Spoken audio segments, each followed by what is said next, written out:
Graça e paz, povo de Deus. Boa noite, vocês estão felizes? Que maravilha, hein? As mulheres estão sorridentes hoje, né? Vieram radiantes, glória a Deus, né? Quero aqui aproveitar essa oportunidade já e desejar a todas as mulheres aqui um feliz Dia das Mulheres. Vamos aplaudir ao Senhor pela vida de cada mulher que está aqui? Glória a Deus. Deus abençoe pela vida de vocês. Minha oração é para que, assim como uma mulher foi agraciada pelo Senhor e ela gerou um Cristo no ventre, vocês sejam agraciados e gerem Cristo na vida de vocês, para que a vida de vocês marque essa geração. Deus abençoe por toda a dedicação de vocês nas suas casas, nos seus lares. Para quem é casado aí, ó, toca no ombro do esposo e fala: é hoje. Fala aí, mulher, é hoje que você vai pagar meu lanche no food. Se ele não presenteou, tem a chance que hoje, ó, o food está imperdível, meus irmãos. Eu louvo a Deus também por essa oportunidade, agradecer o Bispão pela confiança. E quantos creem que Deus tem uma palavra para o nosso coração nessa noite? Quero te convidar a abrir sua Bíblia aí comigo em João, capítulo de número 13.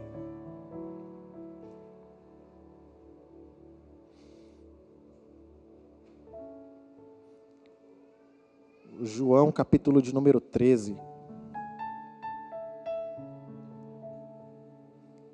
Nós vamos estar lendo aí do verso de número 1 até o verso de número 5.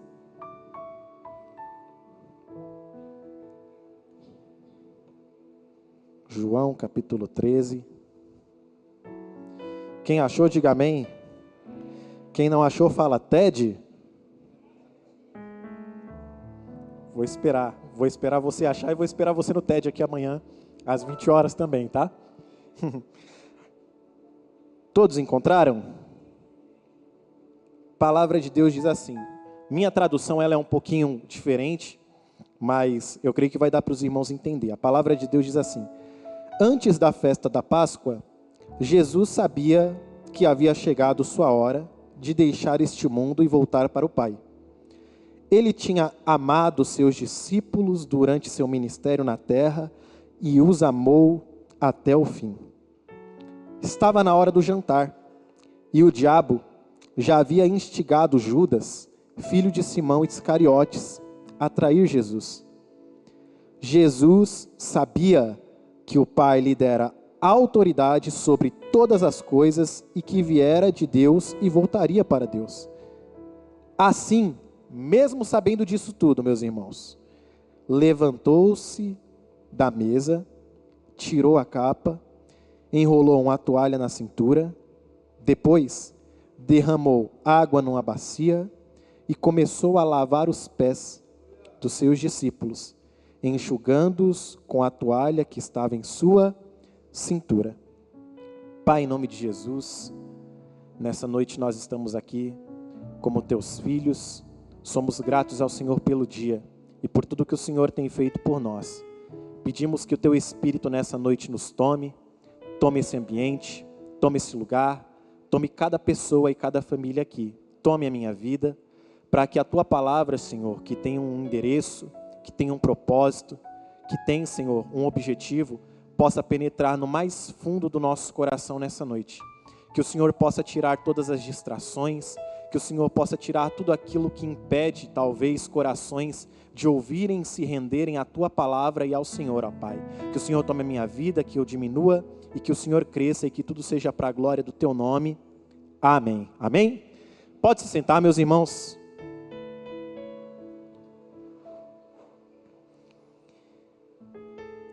Hoje é um culto de ceia e nessa noite nós lemos aqui um texto que está falando também da última ceia.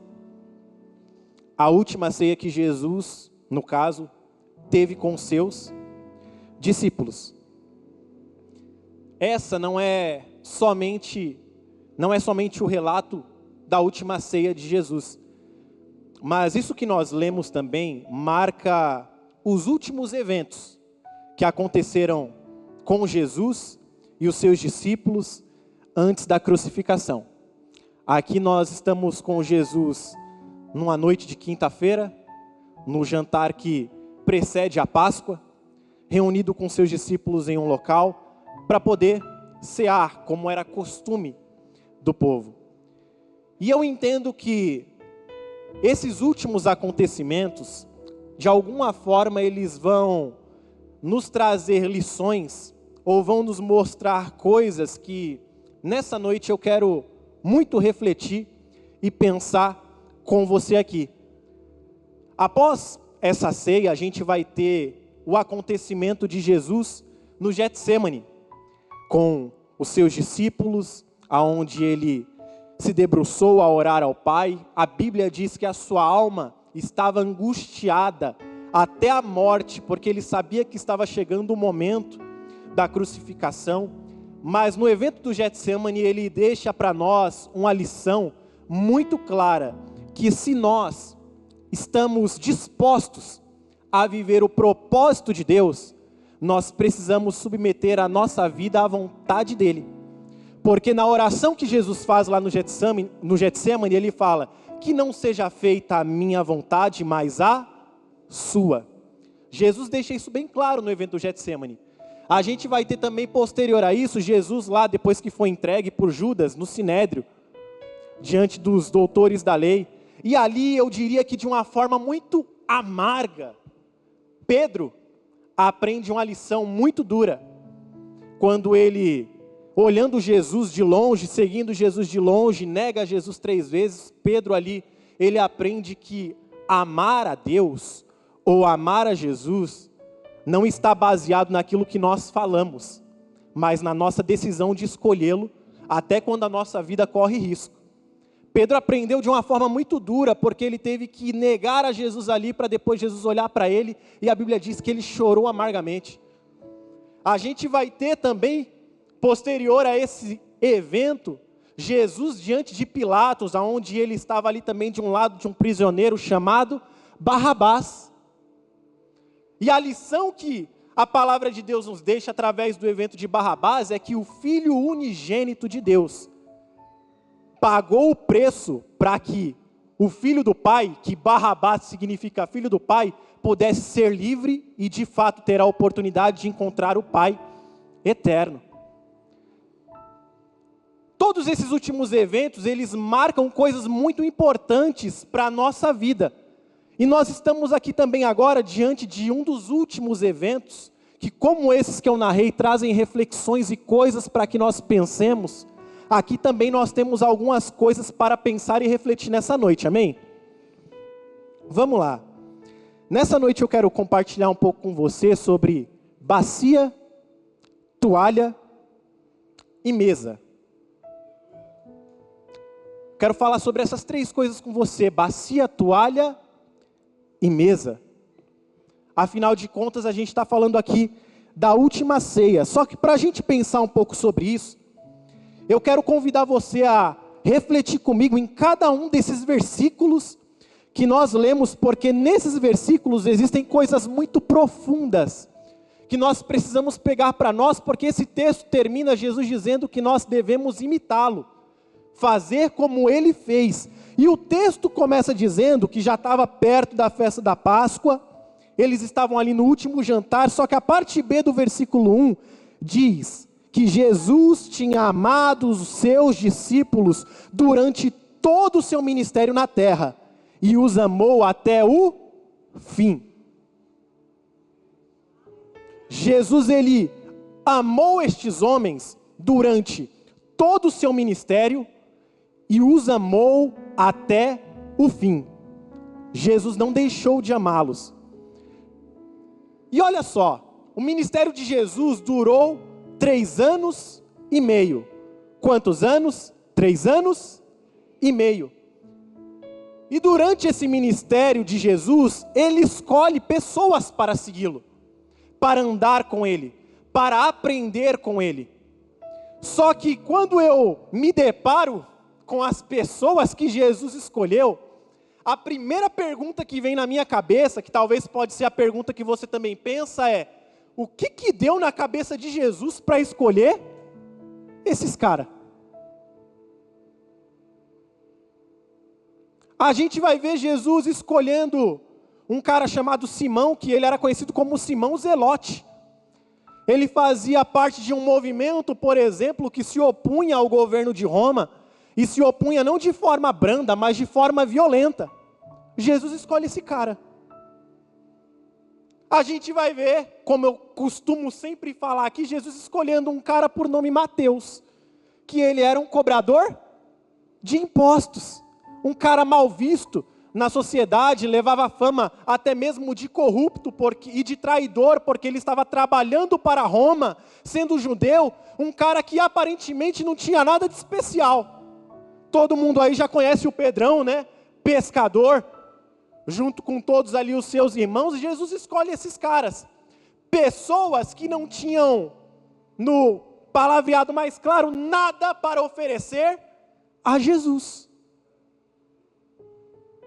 Mas Jesus escolhe esses homens.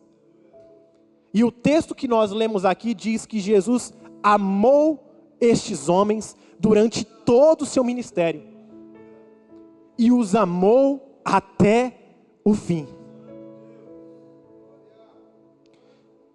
Eu quero que você pense comigo e se alegre nessa noite. Porque olhando para esses homens, eu vejo que Jesus não escolheu pelas capacidades e competências que eles tinham, mas Jesus escolheu a eles porque Jesus os amou. Não era com base no que eles tinham para oferecer a Jesus, não era com base no que eles poderiam servir na obra de Jesus. Jesus simplesmente os amou e os escolheu. Nessa noite eu quero que você entenda que você é um privilegiado e você pode se sentir alegre, porque a Bíblia diz que nós estávamos mortos nos nossos delitos e nos nossos pecados, mas a palavra de Deus também diz que pela graça nós somos salvos. Foi esse amor que alcançou esses discípulos, esse amor é o amor que também alcança a minha e alcança a sua vida nessa noite. Eu quero que você entenda que assim como Jesus amou esses caras, desde o início do seu ministério, Jesus também ama a minha e ama a tua vida, meu irmão. O que tínhamos nós para oferecer diante de um Deus santo? Somente os nossos pecados, somente as nossas feridas, as nossas manchas, mas por amor. Apocalipse 8, versículo de número 13, diz que o Cordeiro, ele foi morto desde a fundação do mundo. O amor de Deus estava presente antes de eu e você existir, meu irmão. Esse amor que alcançou esses discípulos, que amou esses discípulos durante todo o ministério e amou até o fim, é o amor que nessa noite eu estou pregando aqui para você. Se talvez você veio aqui nessa noite e você pensa que você não tem motivos para se alegrar, não tem motivos para ser feliz, não tem motivos para prosseguir na sua vida, deixa eu te falar, o amor de Cristo te alcançou, o amor de Cristo te encontrou, o amor de Cristo sobre a sua vida te dá agora uma nova esperança, te dá agora uma nova oportunidade, como deu a esses homens. Nessa última ceia, Jesus, ele nos ensina que ele nos ama. E ele também nos ensina uma lição prática, de que nós devemos amar aqueles que todo mundo rejeita. Como que nós temos lidado com as pessoas que temos dificuldade de lidar? Tem gente que às vezes tem dificuldade de lidar com pessoas que pensam diferente. Tem gente que tem dificuldade de lidar com o patrão, né? Tem patrão que tem dificuldade de lidar com funcionário. Não é verdade? Ou eu estou falando com anjos aqui? A gente tem dificuldade de lidar com pessoas, principalmente pessoas que são diferentes da gente. Mas o amor de Cristo nos ensina e o amor de Cristo nos impulsiona a amar aqueles que são diferentes, porque na mesa de Jesus senta um publicano e senta um zelote, porque na mesa de Jesus senta aquele que trabalha para Roma e aquele que arranca a Roma do poder. Só o amor de Deus faz isso. Se a gente olhar agora no versículo de número 2, esse é um versículo que eu quero pensar um pouco com você. Porque esse versículo vai falar que já estava na hora do jantar. Estava tudo pronto, mesa posta, as coisas tudo no lugar. Só que olha o que a Bíblia diz. O diabo havia instigado quem? Havia instigado quem? Judas, filho de Simão Iscariotes, para quê? Para atrair Jesus. E quem era Judas? Judas era um dos caras que Jesus escolheu. Jesus sabia quem era Judas, sabia da índole de Judas, sabia do coração de Judas, mas Jesus escolheu a Judas. E Judas, como todos os demais discípulos, andou com Jesus. Judas, como todos os demais discípulos, presenciou Jesus fazendo milagres, operando maravilhas, multiplicando pão e peixe. Judas viu tudo isso. Judas viu Jesus libertar demônios, libertar pessoas de demônios, perdão. Mas, embora Judas estivesse presente aqui, fisicamente, o coração de Judas não pertencia a Jesus. Ele participava da mesa, ele participava do movimento, ele participava do ministério. Ele era um obreiro ativo na obra de Cristo. Mas o coração de Judas pertencia a outro Senhor. O coração de Judas tinha outro Deus. Por que, irmão Alan, você está dizendo isso? Porque diversos relatos na Bíblia nós vamos ver que Judas ele era um cara avarento. Ele amava o dinheiro. E a Bíblia diz que nós não podemos servir a dois senhores. Ou nós alegramos a um e aborrecemos o outro, ou aborrecemos um e alegramos o outro. E se Judas era um cara tão apegado a dinheiro, que inclusive vendeu Jesus por 30 moedas de prata, eu te pergunto, de quem era o coração desse homem que andava com Jesus? Eu quero te fazer pensar nessa noite, que talvez nós corremos o risco de viver uma vida na igreja, de cumprirmos a nossa planilha de culto, de estarmos presentes nas nossas escalas, de sermos alguém ativo no ministério, de estarmos envolvidos com tudo e com todos, e o nosso coração ainda não ser de Jesus. E eu quero que você entenda que mais importante do que o que você pode fazer com suas mãos, Jesus está interessado é no seu coração.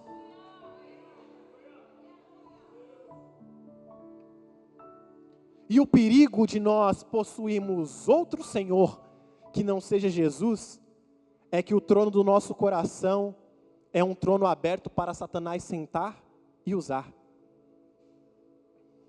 Foi o que Satanás fez com Judas. Encontrou um trono vazio de Jesus e ele falou: é aqui que eu vou fazer a minha morada. Cara. Nessa noite o Senhor te convida a pensar um pouco sobre isso, para que a nossa vida não dê legalidade para as ações do diabo. O diabo ele não precisa de um espaço muito grande, meus irmãos. Ele só precisa de uma brecha. Deixa eu te lembrar de uma história aqui que você conhece com certeza. Quem aqui conhece o rei Davi? Levanta a mão aí. Já leram, né? Se não leram, com certeza assistiram o rei Davi, né? Na Record. Rei Davi, ele era um homem segundo o coração de quem? De Deus. Olha que incrível. Só que a Bíblia diz que na época em que os reis saíam à guerra, Davi fica no seu palácio. Na época em que os reis deveriam sair para pelejar, a Bíblia diz que Davi fica no seu palácio. Foi a brecha certinha.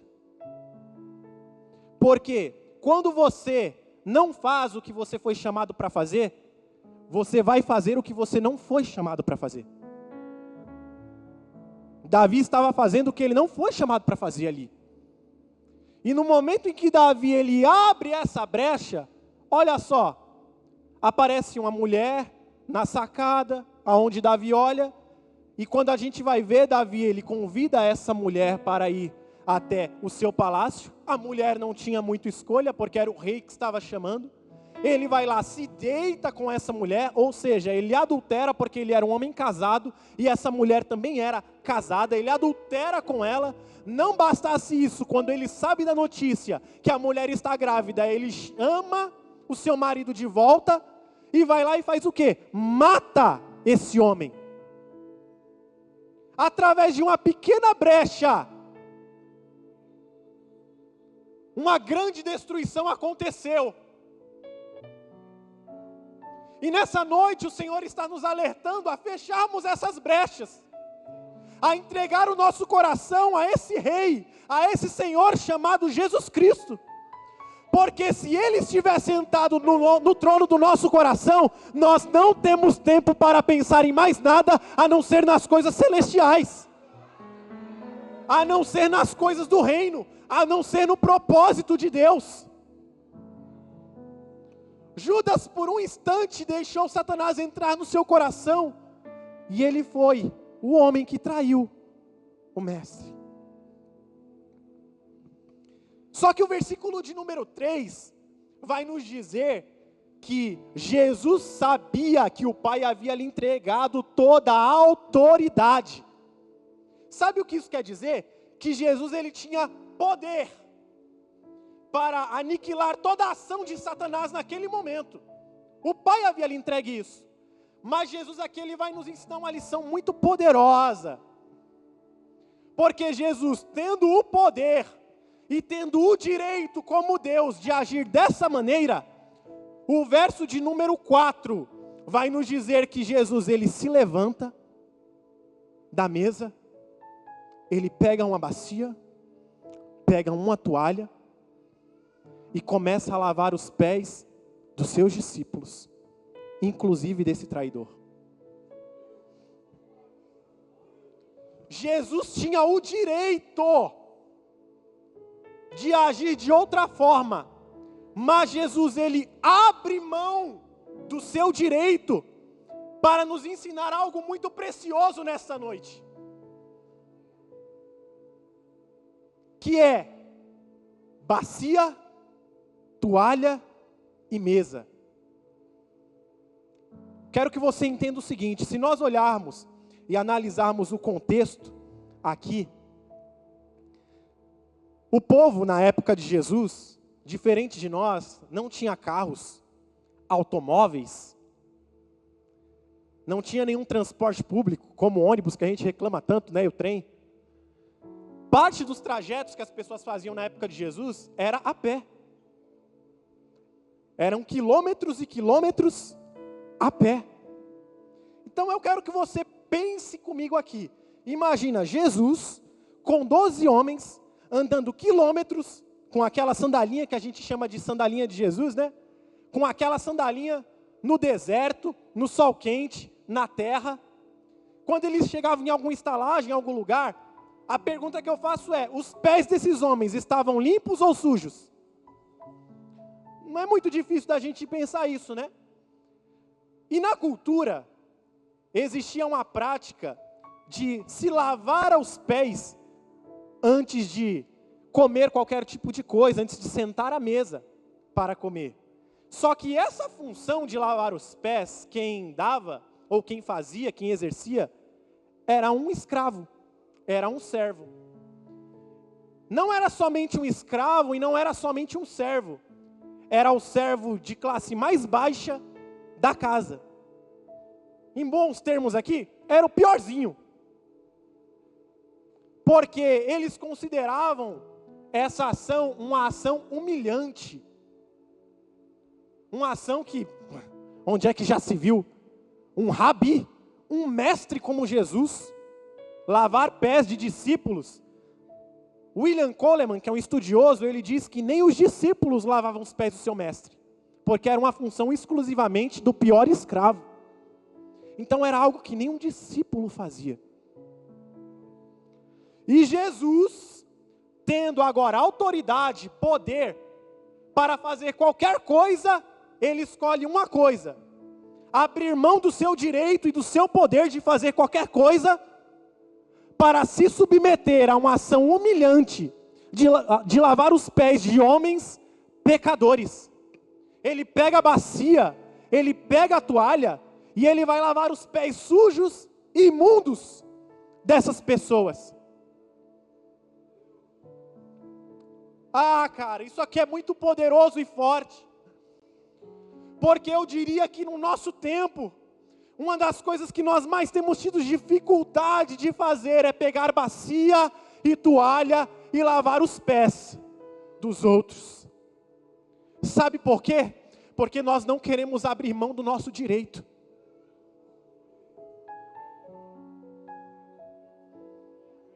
Porque nós não queremos abrir mão da nossa vontade. Você quer um exemplo? Nós estamos em ano de eleição, meus irmãos. E nós não conseguimos abrir mão do nosso direito de escolher lado A ou lado B para viver em comunhão. Não conseguimos abrir mão disso para viver em comunhão. E aí eu me deparo com o texto da última ceia, onde Jesus, que podia fazer qualquer coisa, ele decide abrir mão do seu direito para nos ensinar a se humilhar, para que nós possamos desfrutar de um ambiente de comunhão. Porque mesa aponta para a comunhão, nós falamos aqui, o pão aponta para a comunhão, o vinho aponta para uma nova aliança, só que para desfrutar desse ambiente, nós precisamos aprender a abrir mão.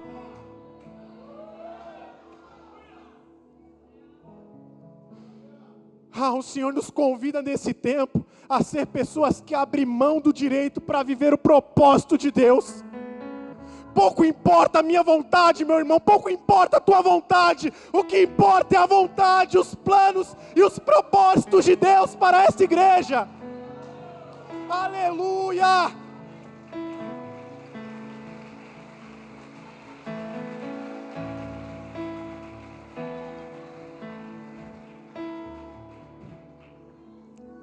Enquanto nós não abrirmos mão do nosso direito, dificilmente vamos ter a capacidade de lavar os pés uns dos outros. Porque o reino dos céus é um reino de ponta cabeça, que nos ensina que a nossa vontade está em segundo lugar. Que nos ensina que aquilo que nós queremos diante de um corpo coletivo é o menos importante. Jesus, ele começa a lavar os pés destes homens. E eu quero que você entenda que lavar pés ou pegar bacia e pegar toalha é ajudar a gente a se limpar da sua sujeira. Como assim, Alan? Não é para julgar? Não. Existe somente um juiz. O que Jesus está ensinando é que bacia e toalha é ajudar os outros a se limparem da sua sujeira. Porque senão eles não sentariam à mesa. Então o que Jesus faz? Ele se humilha para poder ajudar o outro. E olha só, o conselho que o apóstolo Paulo vai dar em uma das suas cartas é que ele vai dizer: considere os outros superiores a si mesmo. Porque a realidade do reino é, se eu precisar me humilhar para que eu possa ver alguém se limpar para sentar à mesa, eu vou fazer. Não, mas e o status? Pouco importa o status. Não, mas e a posição? Pouco importa a posição. Não, mas e o meu nome? Pouco importa o meu nome. Eu só quero ver gente limpa para poder sentar na mesa. Eu só quero ver gente lavada para poder sentar na mesa. Não, mas essa pessoa, ela vai me ferir, ela vai me trair. Tá bom, Jesus lavou o pé do traidor. Ele sabia, mas ele lavou o pé desse homem.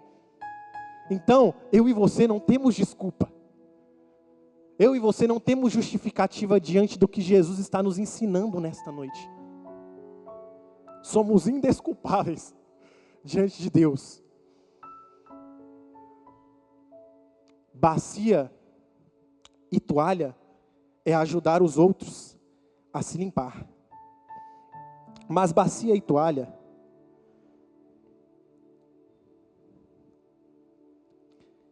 também é entender que nós precisamos estar limpos para poder sentar na mesa. O bispo hoje ministrando sobre a ceia, ele trouxe justamente essa reflexão para você pensar. Você faz parte do corpo? Faz parte da comunhão da igreja? Porque embora Jesus aceite todos na mesa, Jesus não aceita tudo na mesa. Porque embora Jesus queira todos ali, Jesus não aceita tudo ali.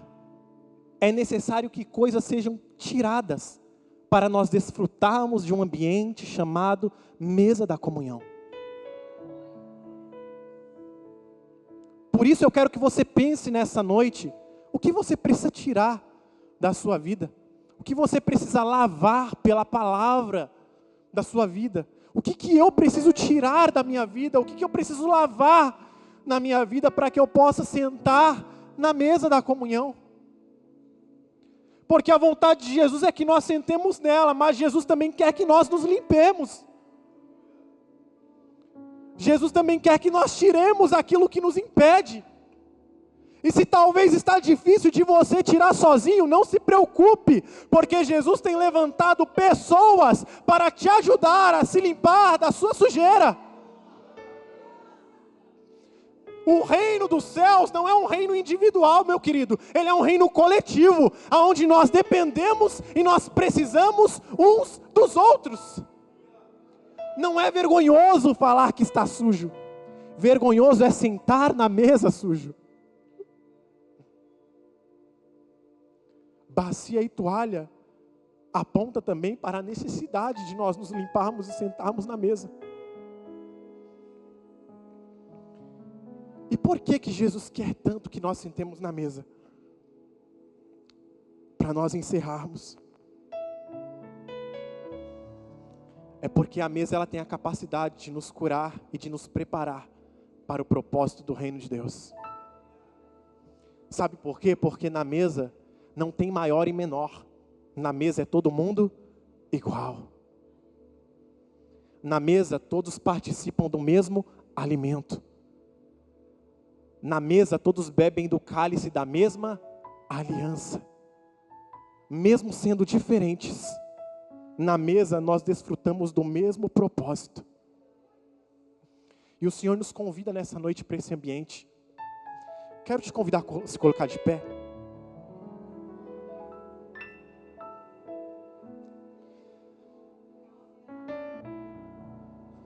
Eu te louvo, Jesus, pela sua palavra. Eu não te conheço, meu irmão. Não te conheço também, minha irmã. Talvez a gente pode ter um grau de amizade, mas seu coração só Jesus conhece. E eu creio que esse Jesus que sonda e esquadrinha todas as coisas, sempre nos permite estar reunidos aqui com um propósito. Nos permite ouvir essa palavra com um propósito. E eu sei que a palavra de Deus, ela não volta vazia. Ela tem um propósito maior. Talvez você que está aqui nessa noite, você se encontra que nem Judas. Uma pessoa que talvez tenha aberto o seu coração com pequenas brechas e tem tirado de Jesus o senhorio que pertence a Ele. Ah, Alan, mas eu não sou alguém apegado ao dinheiro. Ok. Mas tudo aquilo que ocupa o lugar de Deus no nosso coração é um ídolo. E talvez o dinheiro não seja o seu problema. Mas qual que é o outro tipo de coisa que talvez está governando o seu coração aí? Reflita comigo em nome de Jesus. Nessa noite o Senhor te trouxe aqui para poder te dar esse alerta e te mostrar que Ele quer governar por completo o seu coração. Talvez você é uma pessoa que está tendo dificuldade de abrir mão do seu direito, da sua vontade, ainda mais nessa época tão acalorada, né? É difícil. A gente quer provar que a gente está certo, a gente quer provar que, não, eu tenho razão, meu lado é o... Mas Jesus está ensinando nessa noite a gente a abrir mão do direito. Talvez você nessa noite que está aqui, é alguém que precisa abrir mão de algo para viver o propósito de Deus. para ajudar pessoas a viverem o propósito de Deus. E eu não gosto de ser apelativo, meus irmãos, porque eu creio que é o Espírito Santo que conduz tudo isso aqui. Se você é alguém que se encontra dessa forma, eu quero te convidar a estar aqui na frente. A gente vai ter um momento de adoração e louvor aqui, e nós queremos orar com você. Como eu preguei aqui, nós estamos falando de uma igreja que é coletiva, ela não é individual. E a Bíblia diz, um ao outro ajudou, e diz, esforça-te. Eu quero te ajudar nessa noite, aleluia. Enquanto os irmãos ministram louvor aqui, ore comigo, apresente a sua vida, apresente esse lugar e apresente as vidas que estão aqui em nome de Jesus. Pai, nós te louvamos nessa noite, pela tua palavra, Senhor. Nós te louvamos porque o Senhor que sonda o nosso coração, sabe da nossa vida, sabe de fato o que nós precisamos abrir mão e sabe de fato, Senhor, quais são as brechas que nós precisamos fechar. Eu oro, Senhor, nessa noite, para que esse ambiente, Pai, essa mesa aqui, Senhor, possa ter a capacidade de tratar cada coração, tratar cada vida, tratar cada intenção, Senhor, para que as brechas elas sejam fechadas, Senhor, para que corações sejam humilhados diante de Ti, conformados à imagem do Senhor, para que nós não hajamos mais segundo a nossa vontade, mas nós hajamos agora segundo a Sua vontade, meu Rei. Que o Senhor possa tomar, Pai amado Deus, a vida da Tua igreja, nessa noite, Pai, que está com o dever e a responsabilidade de levantar bacia, de levantar toalha, Senhor, e de ajudar vidas a se limpar, de tirar toda a sujeira, de tirar toda a imundície da caminhada. Senhor, que nessa noite, o Senhor, pelo Teu Santo Espírito, possa nos habilitar, possa nos preparar, possa nos dar um coração manso, humilde, um coração não segundo nós, mas um coração segundo o Senhor, ó Pai, para que não seja humilhante, ó Pai, lavar os pés uns dos outros, para que não seja difícil, Senhor, lavar os pés uns dos outros. Nos habilita para essa missão, Senhor, nos prepara e nos permita sentar nessa mesa, Jesus. Ah, meu Deus, ah, meu Deus. Ah, Jesus, vem curar a nossa vida nessa mesa, vem alinhar o nosso coração ao Teu propósito nessa mesa, Pai, para que nós possamos comer do mesmo pão e desfrutar da mesma aliança, ainda que nós sejamos diferentes, Senhor, que o propósito celeste, que o propósito do reino dos céus nos una, nos alinhe e nos faça avançar para a glória do Teu nome, Jesus. Segura minha mão, eu sei, nunca vai sofrer.